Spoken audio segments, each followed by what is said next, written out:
বোন আমার, তোমার বয়স মাত্র 14, মাত্র। তুমি এই বয়সে সিগারেট খাওয়া শুরু করে দিছ, আফসোস বোন আমার। আর তুমি তোমার এই নাজুক, মহামূল্যবান, ইজ্জতদার তোমার শরীরকে আল্লাহ কত মূল্যায়ন করছে। তুমি জাহান্নামে গেলে তোমার বাপ জাহান্নামে যাবে, ভাবা যায়? মানে তুমি তোমার বাপের কান, তুমি তোমার ভাইয়ের কান, তুমি তোমার স্বামীর কান, ওরা হলো মাথা। আচ্ছা, তুমি হলা মাথা, ওরা হলো কান। তুমি হলা মাথা, ওরা হলো কান। তোমাকে আল্লাহ কত মূল্য দিছে। কারণ মাথার মধ্যে যদি কেউ বাড়ি দেও, কি বাঁচবে? বাঁচবে না।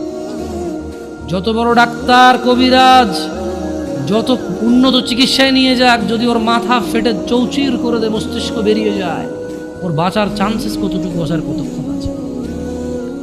তোমাকে, তোমার এই ছোট্ট 3.5 হাত বডিকে আল্লাহ কত ইজ্জত দিছে, কত সম্মান দিছে। যদি কেউ তোমাকে জোর করে জেনা করে, তাকে, সে যদি বিবাহিত হয়, তাকে জুমা মসজিদের সামনে অথবা মহাসমাবেশে প্রকাশ্যে কোমর পর্যন্ত গেড়ে পাথর মেরে মেরে মেরে ফেলতে হবে। কেন? সে তোমার গায়ে হাত দেবে। তোমার ইজ্জত আবরু কত উপরে। তুমি কি আর আল্লাহর সৃষ্টি জাতা? আল্লাহর সৃষ্টি বনি আদম, ওয়ালাকাদ কাররামনা বনি আদম। আল্লাহ সুবহানাহু ওয়া তাআলা বলছে যে আমি বনি আদমকে কারাম করেছি, ওদেরকে আমি সম্মানিত করেছি। ওই সম্মানিত সম্প্রদায়ের সবচাইতে মূল্যবান তুমি। তোমার ব্যাপারে এই যে মানুষগুলো, এই যে পুরুষগুলো, আদম আলাইহিস সালাম ওনার উম্মতের নবী ছিল, কিন্তু মুহাম্মদ রাসূলুল্লাহ সাল্লাল্লাহু আলাইহি সাল্লামের উম্মত যত পুরুষ,